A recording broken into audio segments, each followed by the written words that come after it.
श्री शिवलीला अमृत कथासार अध्याय 12वा। शिवाचे स्मरण सर्वांनी करावे। प्रभूच्या प्रेमाचा सर्वांना अधिकार आहे। आबाल वृद्ध सर्वांनी शिवनाम घ्यावे। ईश्वरावर पूर्ण श्रद्धा ठेवावी। जे शिवावर श्रद्धा ठेवत नाहीत, काहीच परमार्थ मानत नाहीत, ते पशु समान होत। त्यांना आपल्या जीवनाचे सार्थक करून घेता येत नाही। शिवाच्या नामात आपण रंगून जाऊन कर्तव्य कर्मे करू लागलो तर अनेक संकटांचा नाश होऊन जातो। मानवाने प्रभू प्रेमाची गोडी वाढवावी। सातत्याने सत्संगती वाढू लागली की प्रभू भेटीची ओढ लागते। ज्याप्रमाणे मुंगळा एकदा का गुळाला चिकटला की त्याला अर्धा कापला तरी तो दूर होत नाही, त्याप्रमाणे आपण परमार्थाला चिकटून राहावे। हरवलेला मुलगा पुन्हा सापडला तर आई वडील जसे धावत पळत जातात, त्याप्रमाणे शिवमहिमा ऐकण्यासाठी, शिवभजन श्रवण करण्यासाठी धावत पळत जावे। पती दूर देशी गेला असेल तर पत्नी जशी त्याचे पत्र वाचण्यासाठी आतुर झालेली असते।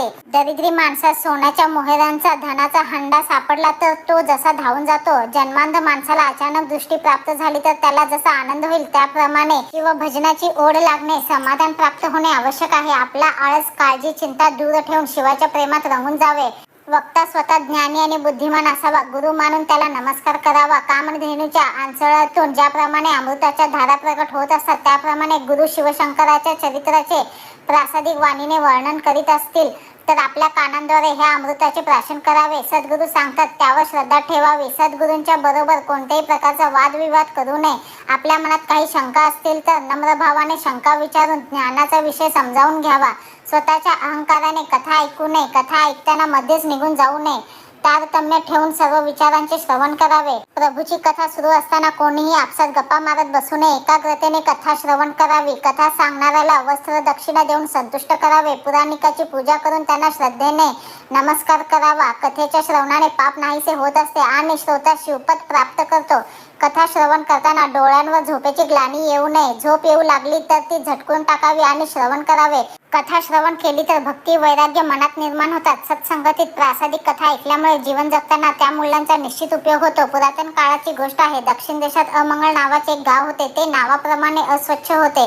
तेथील लोक अधर्माने वाटचाल करीत असत। येथील ब्राह्मणांना वेदशास्त्राचे ज्ञान नव्हते, त्यामुळे गावातील लोकांना त्यातील ज्ञान शिकून घेता येत नव्हते। अभक्ष्य भक्षण करणारे, अंमली पदार्थांचे सेवन करणारे अनेक लोक या गावात राहत होते। अशा प्रकारच्या या गावामध्ये विदुर नावाचा एक ब्राह्मण राहत होता। तो विषय वासनेत गुंतून गेलेला होता। सदैव तो वारांगणाच्या सानिध्यात राहत असे। ब्राह्मणाच्या पत्नीचे नाव बहुला असे होते। तिचे आचरण देखील शुद्ध नव्हते। एके दिवशी पती लवकर घरी आला तर घरी त्याला जार कर्म करणारा परपुरुष दिसला। पतीला अतिशय संताप झाला। तो त्या पापी माणसास मारू लागला, परंतु तो कसा तरी तेथून पळून गेला। त्यानंतर त्याने आपल्या पत्नीला मारले, तिचे सर्व पैसे घेतले आणि वारांगणेला दिले। अशा प्रकारे पती पत्नीचे पापाचरण वाढत चालले होते। पुढे काही दिवसांनी ब्राह्मणाचा मृत्यू झाला। पापकर्मामुळे याला नरकात अनेक प्रकारचे दुःख भोगावे लागले। पिशाचाचा जन्म लाभला। नेहमी भुकेने व तहानेने तो व्याकुळ होत असे। त्याला अनेक प्रकारचे रोग झाले। अनेक प्रकारचे दुःखाचे भोग त्याला भोगावे लागले। पतीच्या निधनानंतर बहुलेच्या पोटी एक मुलगा जन्माला आला। तो हळूहळू मोठा होऊ लागला। एके दिवशी गोकर्ण क्षेत्राला जाणारे अनेक यात्रेकरू बहुलेने पाहिले आणि तीही त्या यात्रेत सामील झाली। ती गोकर्ण क्षेत्राला येऊन पोहोचली। तिच्याबरोबर तिचा मुलगाही होता। बहुलेने सर्वांबरोबर मंगल स्नान केले। गोकर्ण महाबळेश्वराचे दर्शन घेतले। प्रवचन ऐकले आणि तिला सत्संग लाभला। प्रवचन ऐकताना तिला अनेक गोष्टी समजू लागल्या। प्रवचनकार सांगत होते की जारीने स्त्रीला मृत्यूनंतर नरकात अनेक प्रकारचे दुःख सहन करावे लागते। तेथील कष्टांचे वर्णन ऐकून बहुला अतिशय दुःखी कष्टी झाली। ती मोठमोठ्याने रडू लागली। प्रवचन संपल्यावर तिने आपली सारी हकीकत पुराणिकांना सांगितली। आपल्या हातून अनेक प्रकारची पापे घडली आहेत हे तिने कबूल केले आणि विचारले, आता मी काय करू? या पापातून सुटण्याचा मार्ग आपणच मला सांगावा। बहुलेला आता अन्न पाणी जाईना। तिच्या मनात अशांततेची वादळे निर्माण होऊ लागली। ती ब्राह्मणाला शरण गेली आणि म्हणाले, मी आपणास शरण आले आहे, तरी आता आपणच माझ्यावर कृपा करावी। ब्राह्मणाने बहुलाचे शुद्ध अंतःकरण जाणले व तिला लाभलेली प्रभूची ओढ ओळखली। त्यांनी बहुलेला पंचाक्षरी मंत्र दिला। आपल्या समोर बसून शिवलीला अमृत ऐकविले। बहुलेने ते सर्वही अत्यंत परमश्रद्धेने श्रवण केले। श्रवण भक्ती वाढली। शंकराच्या पराक्रमाची वर्णने तिच्या डोळ्यांसमोर उभी राहू लागली। आता सत्संग वाढू लागला। तिची पापे भस्म होऊ लागली। शिवनामाचा जप तिच्या हृदयातून प्रकट होऊ लागला। विवेकाचा दीप तिच्या हृदय प्रकाशित झाला। एखादा छोटासा ओहळ गंगेला येऊन मिळाला की तो जसा गंगारूप होतो, त्याप्रमाणे बहुला आता शिवचरणाशी एकरूप होऊ लागली। शिवाच्या लीला बहुलेने श्रवण केल्या। तिच्या मुखातून शिवभक्ती प्रकट होऊ लागली। योग, याग, व्रत वगैरे काही न करता परमश्रद्धेने शिवमहिमा श्रवण केल्यामुळे बहुलेचे पाप संपून गेले। नवविध भक्तीमध्ये श्रवण भक्ती ही श्रेष्ठ मानली आहे। सर्वांनी शिवलीला ऐकून पावन व्हावे. भक्ती ही सर्वांच्यासाठी आहे. या भक्ती प्रेमासाठी तर प्रभूने विश्व निर्माण केले. बहुलेचे सारे जीवनच बदलले. ती आता कोणाची निंदा करत नसे. तिच्या मुखातून फक्त शिवनाम प्रकट होऊ लागले. गुरूंची सेवा तिच्या हातून घडू लागली. गोकर्ण क्षेत्रात राहून पवित्र तीर्थात स्नान करत शिवनामात ती रंगून जाऊ लागली. अंगी भस्म लावून गळ्यात रुद्राक्ष घालून ती साधना करीत असे. शेवटी शिवलोकात येण्यासाठी तिला विमान पाठविण्यात आले आणि ती शिवचरणांशी एकरूप झाली. आंबा मातेचाही तिला वर मिळाला. बहुलेने आपल्या पतीला आपल्याजवळ बोलावून घेतले. आंबा माता म्हणाली, बहुले, तू खरोखर धन्य आहेस. तुझा पती पिशाच होऊन विंध्याचल पर्वतावर फिरत राहिला आहे. तो कोठेही जातो. तू तुंबराला आपल्या बरोबर घे आणि पतीजवळ जा. त्याला शिवकथा ऐकव, म्हणजे तो पावन होऊन जाईल. त्याचे सर्व पाप नाहीसे होऊन जाईल. पार्वतीचा वर ऐकून बहुलेला अपार आनंद झाला. तिने आपल्या बरोबर तुंबराला घेतले आणि ती विंध्याचल पर्वतावर आली. आपला पती सर्वत्र भटकत राहिला आहे हे तिने पाहिले. तुंबराने त्याला पकडले आणि एका वृक्षाशी बांधून ठेवले. तुंबराने शिवकीर्तनाला प्रारंभ केला. त्या मधुर स्वराने सारा परिसर उत्साहित झाला. त्या अमृतमय शब्दांचा सर्वांवर परिणाम होऊ लागला. विदू ब्राह्मण ही शिवमहिमा ऐकू लागला. त्याची पिशाच वृत्ती नाहीशी झाली. तुंबराने त्याला सोडले आणि ब्राह्मणाने त्याचे पाय धरले. आपली बहुला पत्नी त्याने पाहिली. पत्नीच्यामुळे तुंबराने आपला उद्धार केला आहे हे त्याने जाणले. तो पत्नीला शरण आला. तुंबराने विदुराला पंचाक्षरी मंत्र दिला. विदुराचे पाप संपले होते म्हणून त्याने ताबडतोब मंत्र म्हणावयास सुरुवात केली. त्याला नामाची गोडी वाटू लागली. आता शिवदर्शनाची उत्कंठा वाढली. पती पत्नीचे पुण्य वाढले. जीवन पवित्र झाले. आकाशातून विमान उतरले आणि दोघेही त्यात बसले. शिवचरणांशी ते एकरूप झाले. आता भस्मासुराची कथा सांगत आहे तरी ती कथा ही परम श्रद्धेने श्रवण करावी. एकदा कैलास पर्वतावर शंकर आपल्या अंगाला भस्म लावत होते. त्यावेळी त्यात एक खडा होता. शंकरांनी तो खडा बाजूला काढून ठेवला आणि त्या खड्यातून एक राक्षस निर्माण झाला आणि त्या शंकरांनी त्याचे नाव भस्मासूर असे ठेवले. राक्षस शंकराला म्हणाला, आपण मला निर्माण केले. मी आता आपला सेवक आहे. आता आपली काय सेवा करावयाची आहे ते सांगा. शंकर म्हणाले, हे भस्मासुरा, तू भस्मातून निर्माण झाला आहेस. तरी अंगाला लावण्यासाठी तू मला भस्म आणून दे. रोजच्या रोज नवीन चिताभस्म आणून दे. शंकराच्या आज्ञेप्रमाणे भस्मासूर रोज नवीन चिताभस्म आणून देऊ लागला. खरोखर यश, संपत्ती, कीर्ती, ज्ञान, औदार्य, वैराग्य हे एके ठिकाणी राहत नाहीत, परंतु शंकरांच्या ठिकाणी ते सर्वत्र एकत्र नांदत असतात. कर्तृत्व, नियंतृत्व, भक्तृत्व, विकृत्व, साक्षीत्व व सर्वज्ञत्व या 6 चिन्हांनी युक्त असलेले भगवान शंकर म्हणजे परिपूर्ण आनंद रूप आहेत.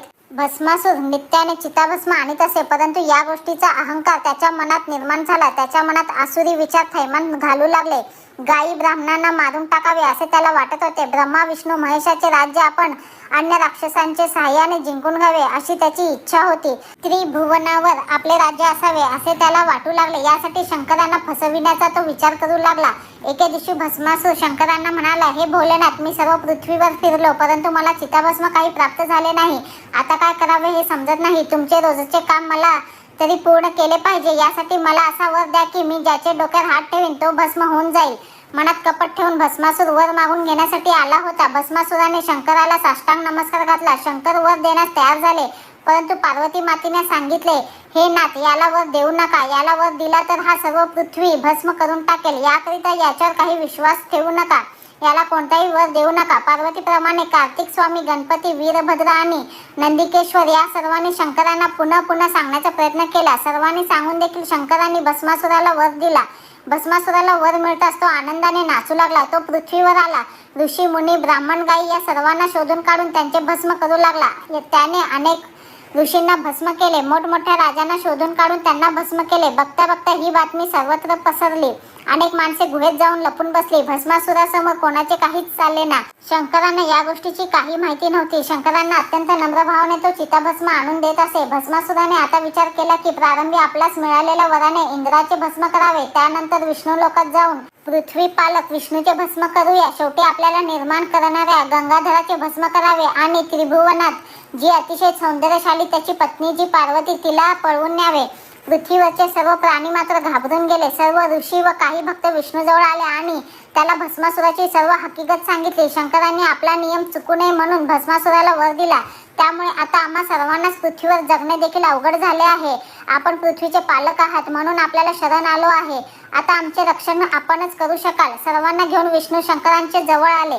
सर्वांना भोगाव्या लागणाऱ्या त्रासाचे त्यांनी वर्णन केले. शंकरांनी सर्वांची भीती समजून घेतली आणि मी आता पाहून घेतो असे आश्वासन दिले. सर्व मंडळी परत आली. तेवढ्यात त्या ठिकाणी भस्मासूर आला. शंकर म्हणाले, मी तुला भस्मासाठी वर दिला, परंतु तू तर त्याचा गैरफायदा घेतलास. मी तुला वर दिला आणि तू तर पृथ्वीवर जाऊन अनेकांचा संहार केलास. भस्मासूरही संतापला. तो म्हणाला, आता तू पार्वतीला माझ्या हवाली कर. मी पार्वतीला घेऊन जाण्यासाठी आलो आहे. मी सांगेन तसे ऐका, नाहीतर भोलेनाथ मी तुमच्याही डोक्यावर हात ठेवू शकेन. आता भस्मासूर शंकरांच्या मागे लागला. शंकर पुढे पळू लागले व तो मागे पळू लागला. शंकरांची लीला भस्मासुराला माहीत नव्हते. एकदा भस्मासुराला वाटले की शंकरांना आपण पकडले, परंतु दुसऱ्या क्षणी ते अतिशय लांब दिसू लागले. भस्मासुराला काही कळेना.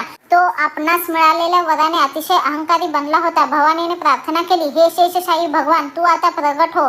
आलेले संकट तूच दूर कर. आमच्या सर्वांवर महान संकट आले आहे, तरी तूच यातून आम्हाला सोडव. तू ताबडतोब इकडे ये आणि आमची संकटातून सुटका कर. विष्णूंनी भवानीची प्रार्थना ऐकली. कोणते संकट आले आहे हे जाणले आणि मोहिनीचे रूप धारण करून ते भस्मासुराजवळ आले. सौंदर्यवान मोहिनीला पाहताच भस्मासूर वेडा झाला. मोहिनीने नृत्याला सुरुवात केली. नृत्य करणाऱ्या मोहिनीला भस्मासूर म्हणाला, हे मोहिनी, तुझ्यासारखे सौंदर्य मी आजवर पाहिले नाही. तुझ्या पावलांच्या मागून वसंत ऋतू येत आहे. आता तू मला माळ घाल. मी जन्मभर तुझा दास होऊन राहीन. शंकर वडाच्या झाडाचे रूप घेऊन उभे राहिले. भस्मासूर आणि मोहिनी दोघेही तेथेच होते. मोहिनी म्हणाली, आमच्या कुळाचे दैवत या झाडात लपले आहेत. लग्नापूर्वी आपण या झाडापुढे नृत्य गायन करूया. तू माझ्याप्रमाणे नृत्य केले पाहिजेस. माझ्यासारख्या हावभाव मुद्रा केल्या नाहीस तर माझे दैवत तुला जाळून भस्मसात करेल. या अटी तुला मान्य असतील तर मी लग्न करावयास तयार आहे. भस्मासुराला त्या अटीचे काहीच वाटले नाही. त्याने त्या अटी सहजपणे मान्य केल्या. मोहिनीने वटवृक्षाला नमस्कार केला आणि नृत्याला प्रारंभ केला. ती गाणेही म्हणू लागली. तिच्या नृत्य गायनाने सर्वत्र प्रसन्न वातावरण भरून आले. सारा निसर्ग तिचे नृत्य गायन पाहत होता. मोहिनीप्रमाणे भस्मासूर नाचू लागला. तो नृत्यामध्ये पूर्ण रमून गेला होता. मोहिनीने आपला हात आपल्या मस्तकावर धरला. भस्मासुरानेही आपला हात आपल्या मस्तकावर धरला. भस्मासूर तत्क्षणी भस्म झाला.